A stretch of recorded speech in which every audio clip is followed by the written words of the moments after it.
इस कहानी में एक सस्पेंस है। जिस वक्त वो सस्पेंस उजागर होगा आप भी अंदर तक हिल जाओगे। ये एक ऐसी कहानी है, ये ऐसी घटना है इस घटना के बारे में जब सच्चाई का पता चला था किसी को यकीन भी नहीं हुआ था कि ये सब कुछ इसलिए हुआ। कहानी पे आते हैं, कहानी जरा विस्तार से। मध्य प्रदेश के ग्वालियर में एक थाना पड़ता है, भाटीपुर थाना। यहाँ के रहने वाले थे ध्यान सिंह, एक सिपाही थे। इनकी पत्नी थी ज्योति राठौर। 2 इनके बच्चे थे, एक 3 साल का, एक 1.5 साल का। परिवार में किसी चीज़ की कोई कमी नहीं, सब कुछ ठीक ठाक था। ज्योति एक दुकान करवा रखी थी, ज्योति दुकान पे बैठती थी। पति पुलिस वाला था, उसकी अच्छी खासी सैलरी थी। अप्रैल के महीने में 2023 एक प्रोग्राम था इनके घर में, रिश्तेदार इनके घर में आए हुए थे। हंसी खुशी का माहौल, कुछ लोग खाना खा रहे, बच्चे खेल रहे, काफ़ी लोग इनके घर पे आए हुए थे। ज्योति ने भी अच्छे कपड़े वगैरह पहन रखे। ध्यान सिंह भी तैयार होकर फिर रहा, मेहमानों की आओ तवाजे, उनकी इस्तकबाल हो रहा। ज्योति ऊपर गई। जैसे ये ऊपर की तरफ गई, नीचे कुछ गिरने की आवाज आई और नीचे जो लोग खड़े थे उन्होंने अचानक से, अरे ध्यान सिंह का बच्चा गिर गया, ध्यान सिंह का बच्चा गिर गया। जो 3 साल का बच्चा है वो छत से गिर गया। अब लोगों ने देखा, भीड़ इकट्ठी, जल्दी उसको हॉस्पिटल ले गए। सर के बल वो बच्चा गिरा था, बचने की बिल्कुल उम्मीद नहीं थी। हॉस्पिटल ले गए, कुछ देर वो बच्चा जिंदा रहा, उसके बाद उस बच्चे ने दम तोड़ दिया। अब ज्योति भी परेशान, ये ध्यान सिंह बहुत मोहब्बत करता था अपने बच्चों से, परेशान। कहाँ खुशियों का माहौल था, अचानक गमगीन, सब परेशान। अब सब कुछ अचानक से हुआ, एक हादसा। पुलिस को भी इत्तला दे दी गई, हादसा, बच्चा छत से गिर गया, पता नहीं खेल रहा था, खेलते खेलते गिर गया। अच्छा, बच्चे का वही कफन दफन कर दिया, सब चीज। ज्योति गुमसुम हो गई। ध्यान सिंह परेशान बेचारा बच्चे के गम में। लेकिन ज्योति को इतना आघात लगा, इतनी परेशान हुई, ज्योति ने किसी से बात करनी बंद कर दी। 1-2 दिन बाद ज्योति के साथ कुछ हादसे होने शुरू हुए। ज्योति नींद में बड़बड़ाने लगी। अकेली होती थी तो डर जाया करती थी, उससे पूछो तो कहती थी कि मेरे आसपास कोई है।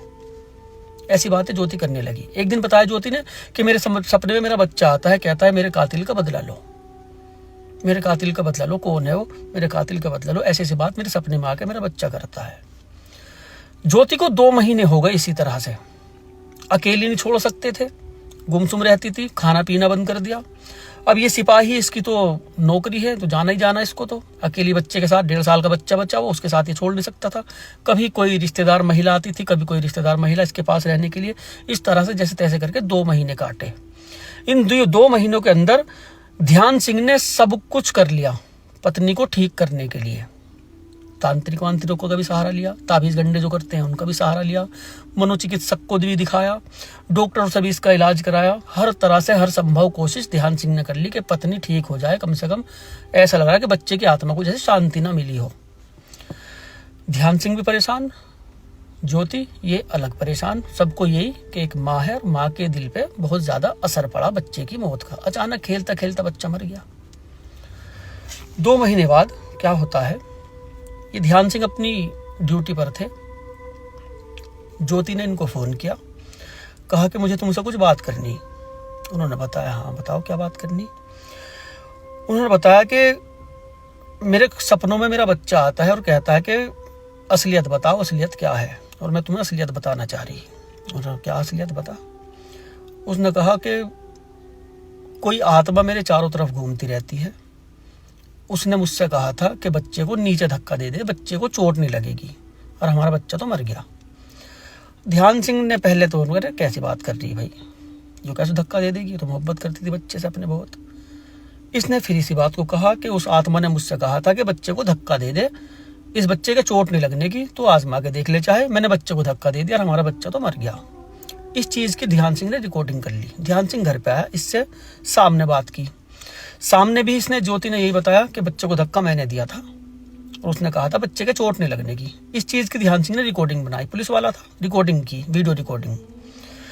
अब बार बार यही बयान वो दे रही, इस तरह की बातें कर रही। ध्यान सिंह मोबाइल लेकर थाने में पहुंचा और ये रिकॉर्डिंग और वीडियो वगैरह पुलिस को दिखाई। पुलिस को भी लगता था कि ये तो हादसा है, बच्चा खेल रहा था, गिर गया था, हादसा था। ये तो खुद कबूल कर रही कि बच्चे को धक्का इसने दिया था। ध्यान सिंह के भी याद आया कि हाँ ज्योति थी तो ऊपर ही उस टाइम, जिस टाइम ये बच्चा गिरा था। क्या पता दिया हो, इसको भी शक हुआ ऐसा ही। पुलिस ने ज्योति को गिरफ्तार कर लिया। पुलिस की मौजूदगी में ज्योति ने बयान दिया कि हाँ, बच्चे को मैंने धक्का दिया था। इसे जेल भेज दिया।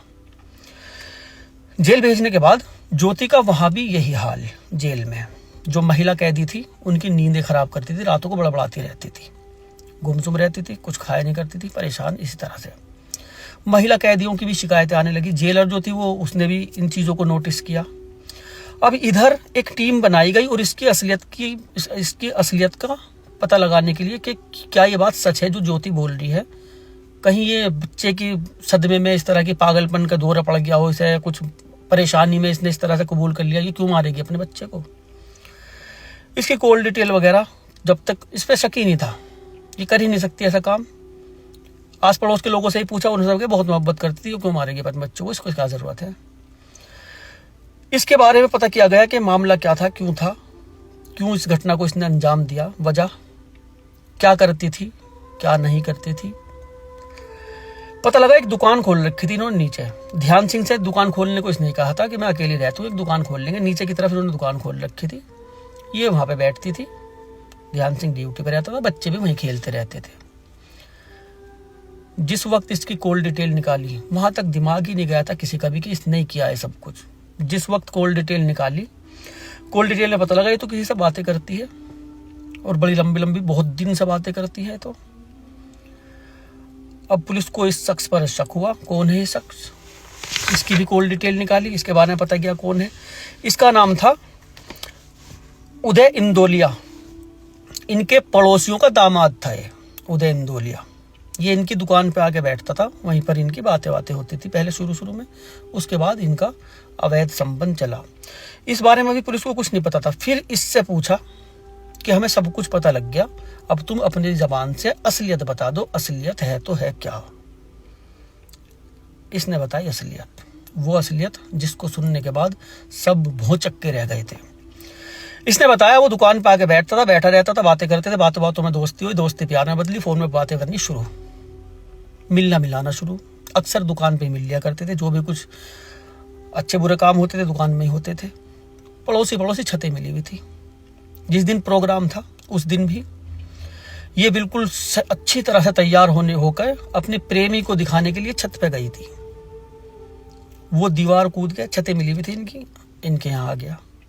आने के बाद ये ऊपर की तरफ जो कमरा बना हुआ था वहां चले गए। इधर ये नितिन था, जतिन था इस बच्चे का नाम, 3 साल का बच्चा था। ये जतिन मम्मी कहता हुआ ये ऊपर चला गया। जब ये ऊपर गया, इसने अपनी मम्मी को देखा आपत्तिजनक स्थिति में। 3 साल का बच्चा, ये किसी से क्या बता सकता था, कुछ भी नहीं। इसे पता भी नहीं मेरी माँ क्या कर रही क्या नहीं कर रही, इसे तो वो भी नहीं पता। लेकिन उसने इसे देखा और ज्योति ने और उस लड़के ने इसको देखा, बच्चे को। ज्योति के समझ में नहीं आया क्या करूं, दिमाग ने काम ही नहीं किया। उसने सोचा अगर इसने बता दिया तो मामला खराब हो जाएगा बहुत तगड़ा। बोलता था वो, थोड़ा बोलता था। कभी वो अपने बाप से जिक्र करते इस बारे में कि बदनामी हो जाएगी। अपने बच्चे को ही इसने छत से नीचे फेंक दिया। लेकिन फेंकने के बाद कभी ठीक से सो नहीं पाई। कभी ये बच्चा इसके सपने में आता रहा, कभी कुछ कहता रहा, कभी कुछ कहता रहा। जेल में भी जो इसको सपना आया था, इसने बताया था ज्योति ने कि जेल में भी जो सपना आया था यूं आया था, मम्मी तुमने अभी तक असलियत क्यों नहीं बताई, असलियत क्यों नहीं बताती पापा को, असलियत बताओ। ये खुद उसने बयान दिए थे ज्योति ने। उस अवैध संबंध के बारे में किसी को कोई खबर नहीं थी, किसी को भी। वहां तक किसी का दिमाग ही नहीं गया। बस बच्चे ने ख्वाब में आके इसी से ही सब कुछ उगलवा दिया। कर्मा लौट के आता है। कहते हैं किसी ने पाप जो है वो कुएं के अंदर किया था, उसका भी खुल के बाहर आ गया था। बहुत लोग ऐसे ही हैं, परिवार को, पति को पता भी नहीं लगने देते वो क्या कर रहे हैं क्या नहीं कर रही हैं, और अंदर खाने सब कुछ होता रहता है। अभी वक्त है, संभल जाओ, सुधर जाओ। आज तुम किसी और के साथ करोगे, कल को अपनी बारी का भी इंतजार करना। ये कर्ज है, आपको लौटाना पड़ेगा। अगर आप किसी की इज्जत से खेल रहे हो तो ये कर्ज है, आपकी इज्जत से भी कोई खेलेगा जरूर। ये कर्ज आपको चुकता करना पड़ेगा, याद रखना। खैर, मिलते हैं अगली कहानी में। अपनों का ख्याल रखो, खुश रहो, आबाद रहो, जहां भी रहो। ख्याल रखो भैया सबका।